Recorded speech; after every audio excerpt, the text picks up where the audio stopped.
Alright, welcome to our channel. So on today's video, we went Uber driving in the worst neighborhoods in Tampa at night. We start by going online in the intersection of Hillsborough and Nebraska. And I'll be honest, it was really difficult to get rides in this part of Tampa because as you can see, it's pretty much empty, especially as soon as it starts getting dark. Not only are the Uber drivers afraid to get rides in this part of town, but the passengers are afraid too because it's a really sketchy part of the city. So I actually had to drive around quite a bit before I actually got a passenger. In fact, when I first started, I wondered if I would even get a passenger because some parts of Tampa are absolutely dead right now. So I figured a great place to get started would be somewhere in East Tampa. So I got on Lake and started driving off of MLK and Lake, just trying to find an area where I could get Uber passengers. And I did have to drive around quite a bit just trying to tune into an area where I could get some passengers. Now this time of year, it's actually light out almost till 9 o'clock, so it's actually a lot later than it looks. I kind of made that mistake. I wish I had known, otherwise it would have been next time I do this video. I guess we'll have to do it even later at night. But anyway, it's already 8 o'clock, 8:30, 9 o'clock. It's dark enough to where most people have wrapped it up for the day. Right around here, I get my first notification for a ride in this neighborhood. So we're going to start heading in that direction to pick up our passenger. Now, Tampa has bad neighborhoods in all directions. On the west side, on the east side, on the north side.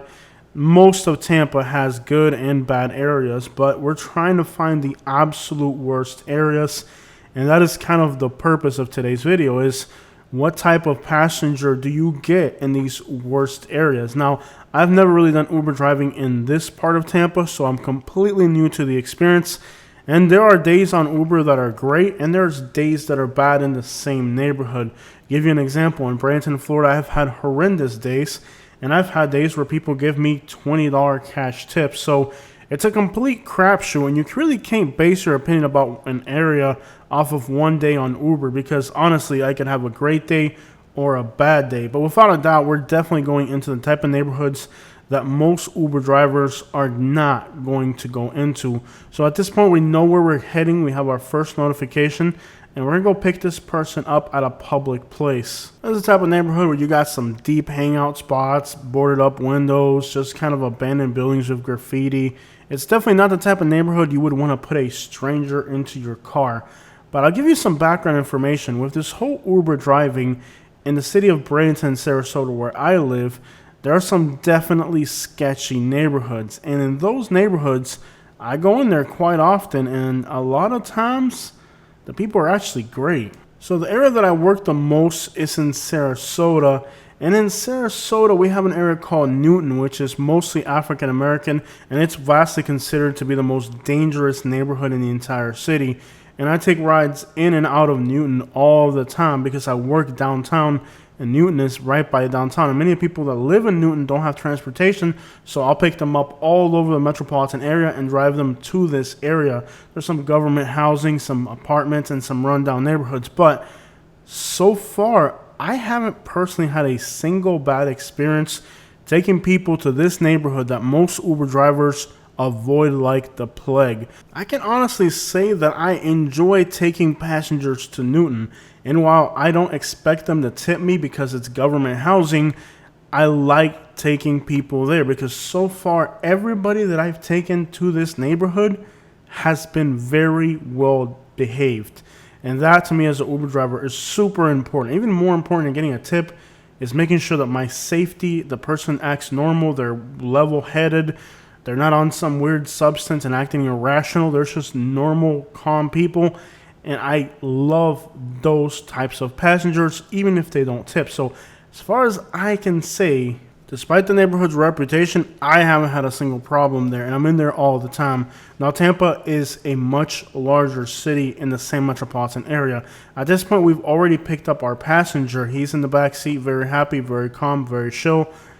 And that's been my experience picking up people in these African-American neighborhoods that a lot of Uber drivers are afraid of. Could that experience change? Absolutely. Now, interestingly enough, when I pick up African-American passengers in the suburbs, they actually tend to be very problematic. Not sure why, but when I get African American people that are within their own communities, it's usually very chill. And I have to be honest about this because many Uber drivers are afraid of these African American neighborhoods. But the vast majority of the people that I'm picking up in these neighborhoods are people going to and from work, many of them working many long hours. So I can say my opinion about these neighborhoods have actually changed for the better in dealing with African Americans in their own communities. I haven't had any problems. Now, if I were an African American driver, maybe the experience would be different. I'm not sure because with the race barrier, sometimes there's a lot of respect not to cross the race line with crime. So perhaps that's not the problem. But I will say this. I have had a surprisingly large number of African American passengers that are unruly and problematic in the suburbs. Not sure why. That's just how it's been so far. Could that change in the future? Absolutely. I'm just being real with you guys about the situation because a lot of times people think that being an Uber driver in these African American neighborhoods is actually scary or dangerous. I actually have had more scary experiences. And I know you guys are going to think this is absolutely nuts, but me as an Uber driver, my scariest scenario isn't a male passenger, it's a female passenger. I so far have not had a single male passenger that's been problematic to this point. And it seems like I had one passenger in Bradenton at 3 in the morning that was a male, and he wasn't really problematic. He made me nervous because of the setting, and I just told him, hey, don't do anything crazy or I'll do something crazy. And, the ride went normal. It was definitely tense and uncomfortable. I do have males that occasionally make me feel a little uncomfortable, but, it's really, I guess, prejudices that I had to work out within myself. At this point, I don't look at the race of the person. I don't look at the neighborhood as much. I just look at the person when I pull up, and I try to gauge within those few 10 seconds of watching them approach my vehicle. If they make me uneasy, then they're definitely not getting in my vehicle. And I've had to stop people from entering my vehicle. Now, I do feel that many of the black people that I run into in the suburbs are using other black people as mules for drug transportation, and that is why they are problematic because they are using an account that doesn't match the name, and for some reason or another, it's very sad to say, the African Americans use the race card to kind of guilt trip you into accepting bad behavior. And the same thing happens with females. Many times females think that they can get away with behaviors because they're a female, and thus most of the problems that I have had as an Uber driver have come from females predominantly because I feel like they can be more finessey, they can be more likely to threaten you, or they can just try to manipulate the situations or do things they're not supposed to, where I haven't had male passengers do that. Now, on this particular day, I had a female passenger who was a Lyft and Uber driver, and she was explaining to me that for her, it's been male passengers who are problematic and not females. So it seems like when we cross gender lines, if you're a male passenger, you're going to have problems with a female driver and vice versa. But gender does make a difference because people kind of try to make the other person feel uncomfortable. And if somebody's scammy, that's what they're looking for. So female drivers tell me that they deal with a lot of creepy guys. Female drivers also tell me that they are afraid, and this is a black female, she's afraid to go into black neighborhoods even though she's black. So interesting because I don't have that problem. But again, I'm a different race, and sometimes crime doesn't cross racial boundaries.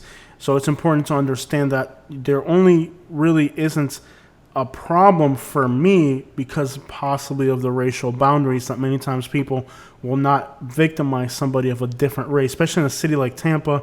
You got blacks, Cubans, whites, you got all these races, and chances are nobody's really going to go hurt somebody of a different race because it could really start some nasty race wars, and these things do happen in a lot of cities. But in Tampa, since you have large pockets of Hispanic, Cuban, Puerto Rican, people really don't cross the race line or even the nationality lines when it comes to crime. So that is just something to think about as to perhaps as a male driver, I'm not going to run into creepy male passengers. I hope not, right? But if I was a female, then I would definitely have that problem. So do understand that there's a huge difference on gender and race on what your overall experience as a driver is going to be. And that's not something pretty to say, but it's the reality that I, as a male, my biggest problem so far has been particularly young females who think they can finesse or think they can threaten you or think they can break the rules or change the route.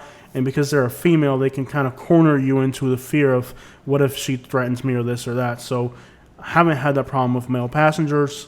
Most male passengers just gauge each other by size, and I'm a pretty big dude, so I really haven't had problems with males. Again, female driver would have problems with males, creepy males. So while I can say that for me personally, African American neighborhoods haven't been a problem, for other Uber drivers, in particular other black drivers, they have had a problem in these neighborhoods. And many Uber drivers that I met that are black actually avoid black neighborhoods. Except for the situation that I mentioned, which is kind of awkward. It's a situation where the person is usually a male. He's going to send a female on some type of run. And obviously they're African Americans.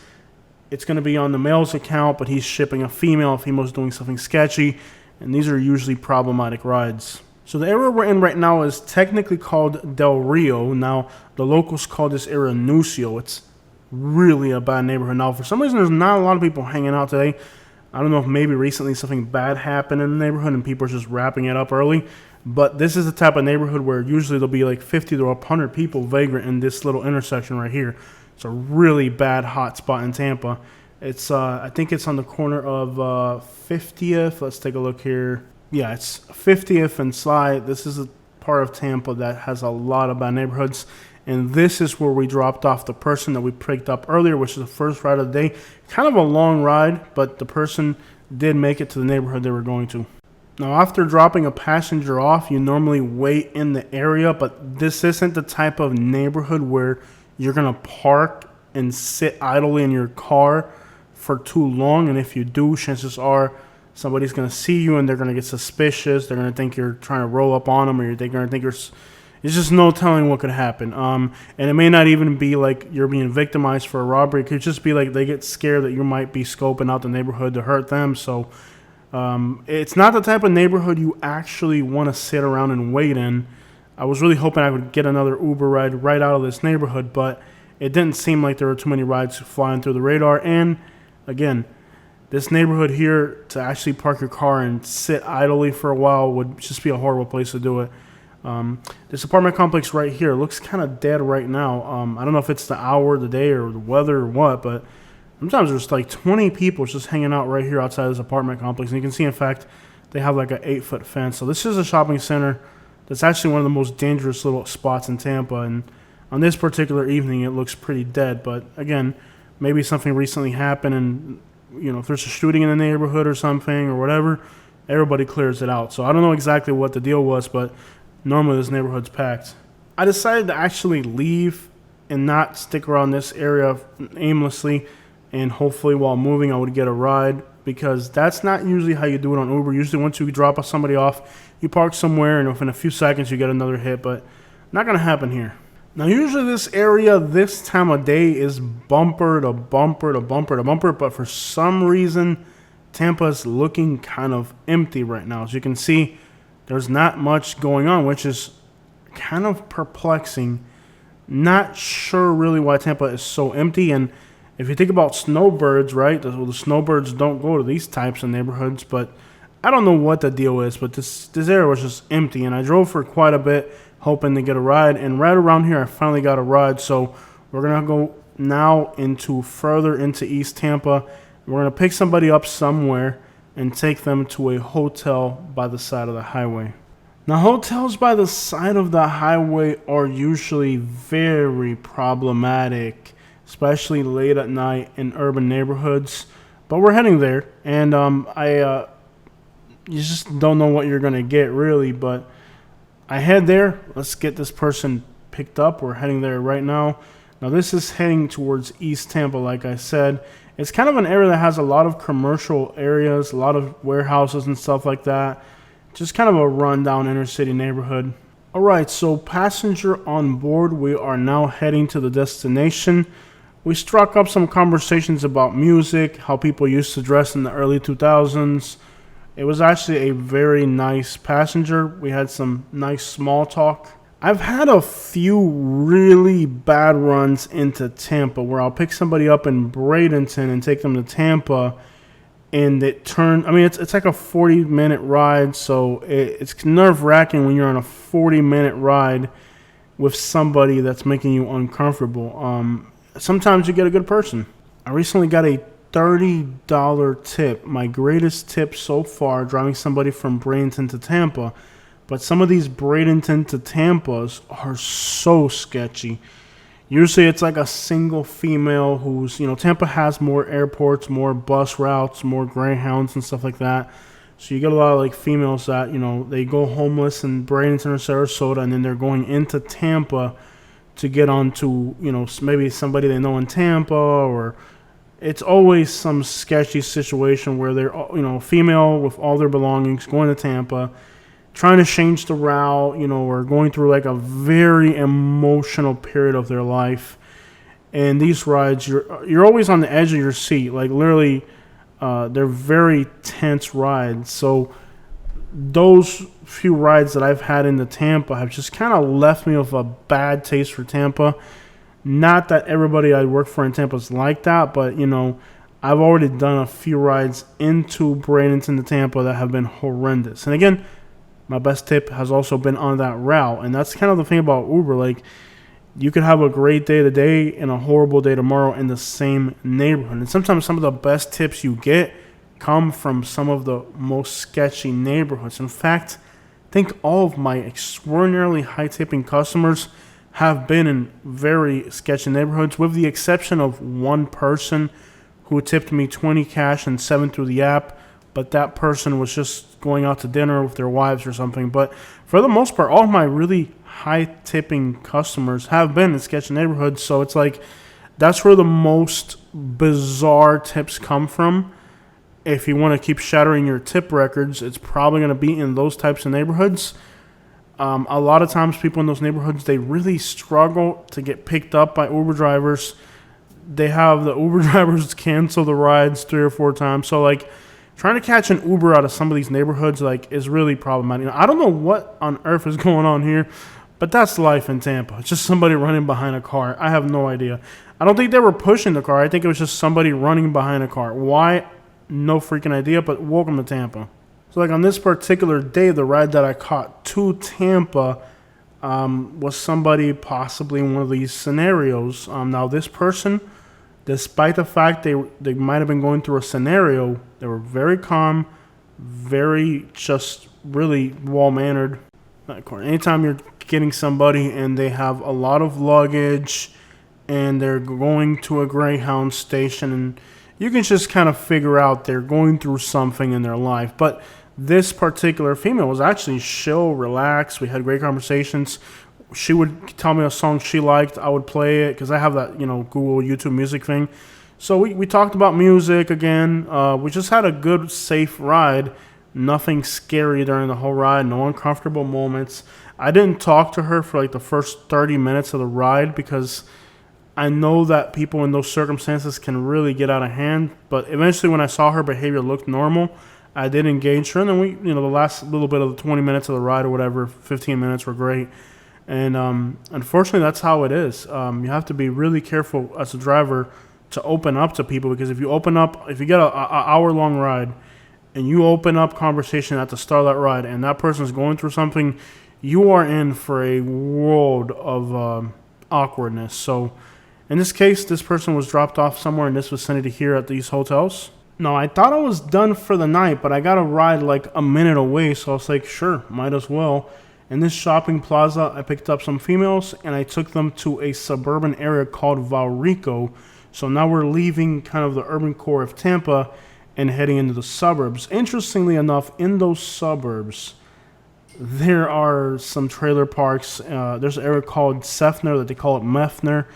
And it went from suburban pickups to kind of sketchy. I actually had some fairly sketchy things happen at the end of the day. So after a normal day of picking up people for Uber and shopping plazas and stuff like this, kind of suburban stuff, The last ride, well, it was a little different. So after I dropped these passengers off, I ended up kind of doing some rides in the suburbs, but there's a few places east of 75 that are still pretty sketchy. There's an area called Seffner, like I said, aka Meffner.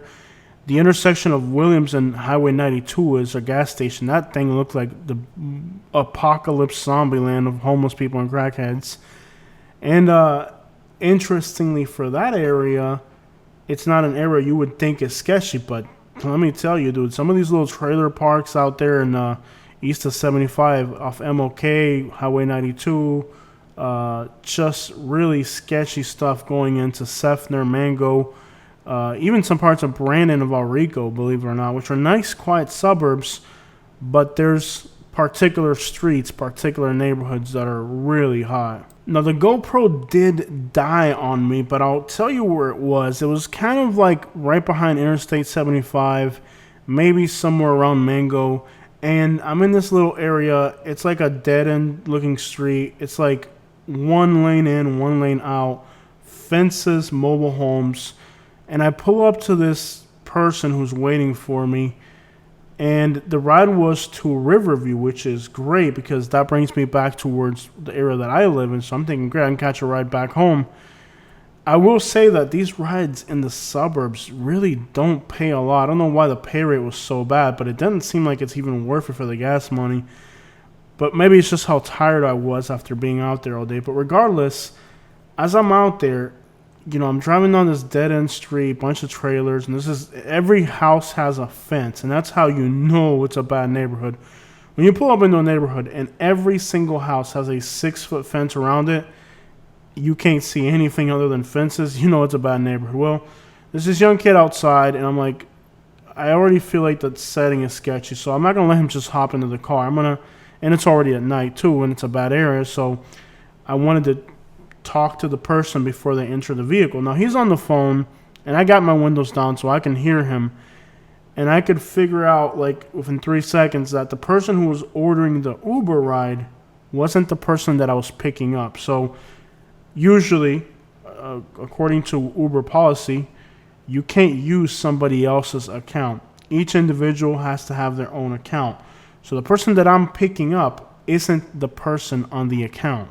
That in itself is more than enough reason for me to cancel the ride because the person who's going to get into my vehicle is not the person who the account is registered to. Now, a huge percentage of the people that you're going to pick up are actually going to be using an account that's not under their name. Those people have the most propensity to become problematic.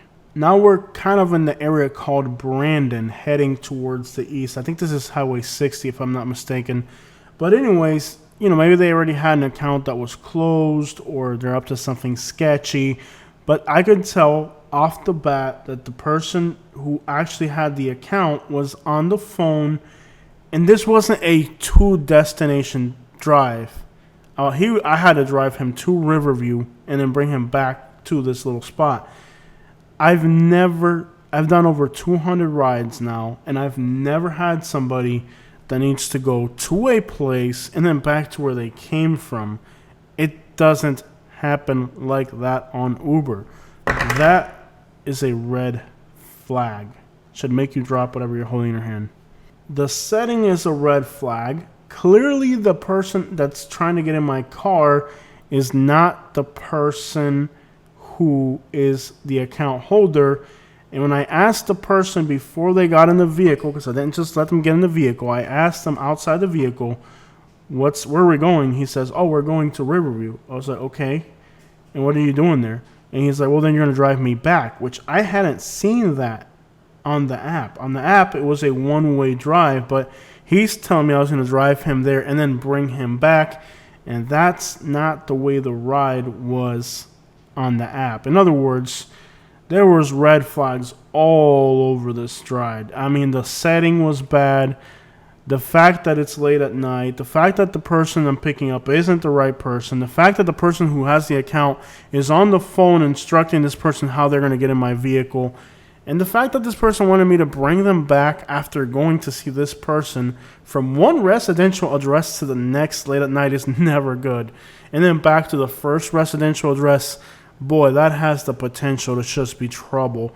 Multiple destination rides are usually problematic. I don't know why, but they are, especially at night, especially when the person you have isn't the person holding the account.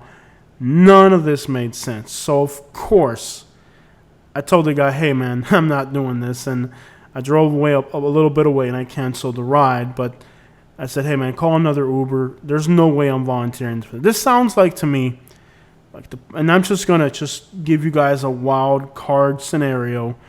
The person he's going to is a dealer, and they're making him do a run to the dealer or from the dealer. Regardless, the person that has the account is the dealer without a doubt, or they're getting. It just seems like if I was just to wrap up my head about what they're actually trying to do, it seemed like, again, they're using my Uber as a mule to go pick up something illegal and then bring it back to where I was at. Why the dealer?